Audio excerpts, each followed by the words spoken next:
السلام علیکم ورحمۃ اللہ وبرکاتہ۔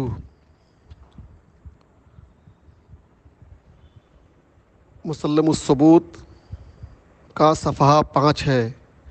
درجہ فضیلت 2021 کے طلباء توجہ فرمائیں۔ گفتگو یہاں سے شروع ہو رہی ہے کہ مقدمہ، ظاہر سی بات ہے کسی بھی فن کا مقدمہ جو ہوتا ہے اس کی غرض و غایت یہ ہوتی ہے کہ مقدمہ پڑھنے سے فن سے متعلق پڑھنے والے کو دلچسپی پیدا ہو جاتی ہے اور شوق پیدا ہوتا ہے۔ مقدمہ میں اسی لیے فن کا موضوع، فن کی تعریف، فن کی غرض و غایت بیان کی جاتی ہے۔ تو جب کسی شے کی تعریف اور اس کی غرض و غایت، اس کا موضوع انسان جان لیتا ہے تو شے کو تفصیلی طور پر جاننے کا شوق پیدا ہوتا ہے۔ تو مقدمے میں اصول فقہ کی تعریف ہوگی، موضوع بیان کیا جائے گا اور اس کی غرض و غایت اور فائدہ۔ اب لفظ جو ہے فن کا، یہ اصول الفقہ ہے، مضاف مضاف الیہ ہے، تو اس کی تعریف اضافی، حد اضافی۔ حد اضافی کا مطلب یہ ہوگا کہ مضاف کی بھی الگ سے تعریف کی جائے اور مضاف الیہ کی بھی الگ سے تعریف کی جائے کہ اما حدہ مضافن۔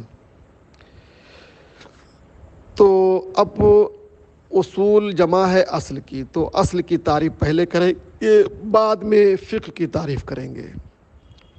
تو روایت یہ رہی ہے کہ کسی بھی شے کی تعریف جب کرتے ہیں تو تعریف لغوی بھی کرتے ہیں اور تعریف اصطلاحی بھی کرتے ہیں۔ تو اصل کی لغوی تعریف کیا ہے؟ ما یبتنی علیہ غیرہ، جس پر کسی غیر کی بنیاد ہو۔ ما یبتنی علیہ غیرہ، جس پر کسی غیر کی بنیاد ہو۔ اور اصطلاحی تعریف انہوں نے کل 4 نکال کر رکھی ہے۔ اصطلاح علماء میں اصل کا ایک معنی ہے راجح، جو راجح ہوتا ہے کسی بھی شے میں۔ دیکھیے ہر شے کے 2 پہلو ہوتے ہیں، راجح اور مرجوح۔ جیسے پازیٹو اور نگیٹو ہوتے ہیں شے کے، ایسی راجح اور مرجوح بھی ہوتے ہیں۔ راجح بھی جائز ہوتا ہے، مرجوح بھی جائز ہوتا ہے، دونوں صحیح ہوتا ہے، لیکن راجح کو ترجیح حاصل ہوتی ہے۔ تو اصل کا ایک اصطلاحی معنی ہے راجح کا۔ جیسے یہ کہا جائے کہ دلائل میں دیکھا جائے تو حدیث کے بنسبت سنت و رسول اللہ کے بنسبت کتاب کو راجحیت حاصل ہے، تو گویا کتاب راجح ہے۔ ایسی کہا جائے کہ انتظامی امور میں، مدرسوں کے انتظامی امور میں اصل ناظم ہوتا ہے، مطلب اسی کو ترجیح حاصل ہوگی انتظامی امور میں، پرنسپل کو نہیں ہوگی۔ تو ایک راجح کا معنی یہ ہے، جیسے کتاب اللہ کہہ دیا ہے، کتاب اللہ اصل ہے بنسبت قیاس کے، اجماع امت کے، بنسبت سنت و رسول اللہ کے، کتاب راجح ہے۔ یعنی جب کتاب اللہ سنت و رسول اللہ میں تعارض ہوگا، دونوں اکٹھا آ جائیں تو ترجیح کس کو ہوگی؟ کتاب اللہ کو ہوگی، یعنی کتاب اللہ اصل ہے، یعنی وہ راجح ہے۔ دوسرا ایک معنی ہے مستصحب، حالت سابقہ کو دیکھتے ہوئے کسی شے پر حکم لگا دیا جاتا ہے، حالت سابقہ کو دیکھتے ہوئے۔ تو گویا ہر شے کی حالت سابقہ اس کی اصل ہے۔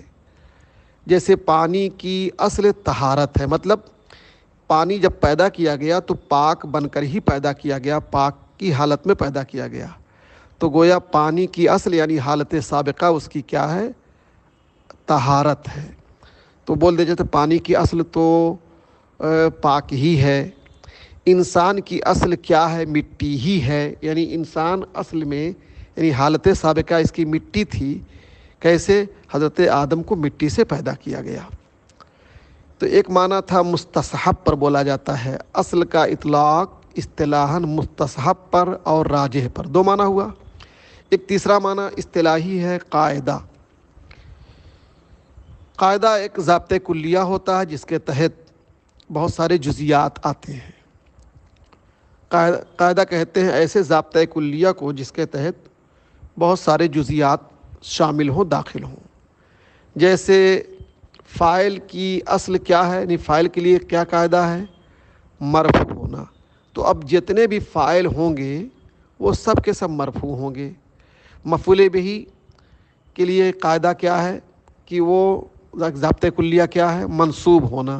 تو جتنے بھی مفعول بہ آئیں گے ہم اس کو منصوب کہتے جائیں گے، اس لیے کہ منصوب کا قاعدہ کیا ہے؟ مفعول بہ کا قاعدہ کیا ہے؟ منصوب ہونا. فاعل کا قاعدہ کیا ہے؟ مرفوع ہونا.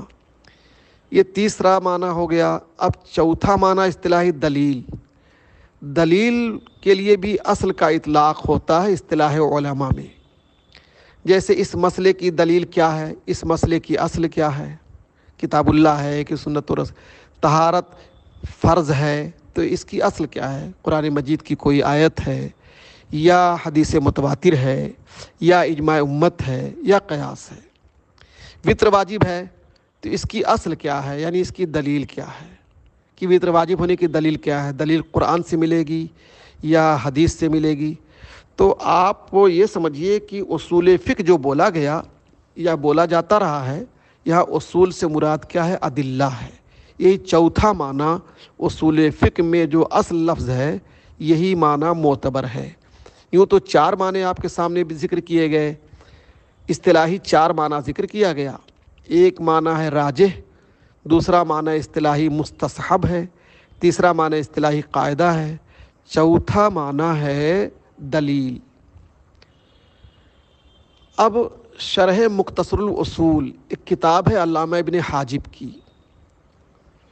مختصر الاصول کتاب ہے علامہ ابن حاجب کی. اس کی شرح میں ایک بات ذکر کی گئی، کیا کہ جب بھی لفظ اصل کی اضافت کسی فن کی طرف کی جائے، لفظ اصل کی اضافت جب بھی کسی فن کی طرف کی جائے تو مراد دلیل ہی ہوتی ہے.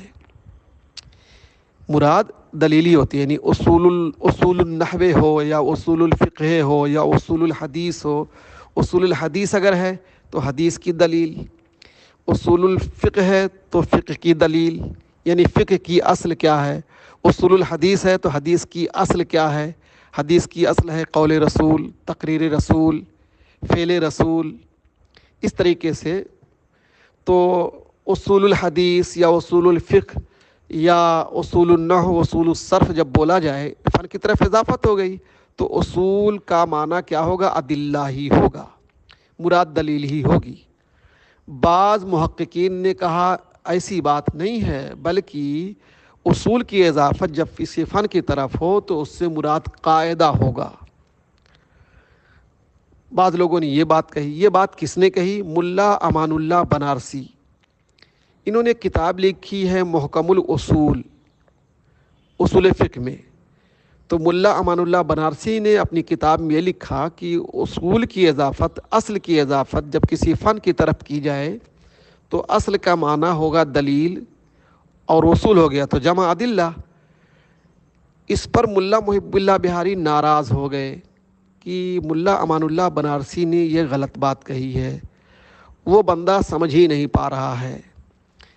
تو ان پر ایک چارج لگایا، کہا فقط غفل عن ھذا الاصل. جس نے بھی لفظ اصل کو قاعدہ پر محمول کیا وہ اس ضابطے سے غافل ہے. ضابطہ یہ ہے، قاعدہ یہ ہے. یہاں اصل بمعنی قاعدہ، عن ھذا الاصل میں الاصل بمعنی قاعدہ. ضابطہ یہ ہے کہ جب بھی کسی فن کی طرف لفظ اصل کی اضافت ہو تو وہاں اصل کا معنی قاعدہ نہیں بلکہ دلیل. اور ملا امان اللہ بنارسی نے کہا کہ قاعدہ، کہہ رہے ہیں کہ یہ اس ضابطے ہی سے غافل ہے. ضابطہ یہ ہے فقط غفل عن ھذا الاصل. مزید یہ کہ ایک ایکسیڈنٹ اور ملا امان اللہ بنارسی نے کیا کہ کہا یہ کہ اگر قاعدہ پر محمول کریں گے تو شے کا قاعدہ، فن کا قاعدہ جو ہے وہ مسائل بنتا ہے. فن کے مسائل سے ہوتا ہے وہ، اور دلیل جو ہے وہ مبادی سے ہوتی ہے. تو مسائل پر اصول کا اطلاق ہوتا ہی نہیں. الامر للوجوب، امر وجوب کے لیے ہے، یہ مسئلہ نہیں ہے، بلکہ یہ مسئلہ کی دلیل ہے کہ جب جب امر آئے گا تو اس سے وجوب کا مسئلہ نکلے گا، مبادی مراد نہیں ہوتے۔ اس لیے یہ دونوں باتیں ملا امان اللہ بنارسی کے ذہن سے الگ ہو گئی ہیں لگتا ہے، اسی لیے ان کو دھوکا ہوا۔ بس انشاءاللہ پھر کل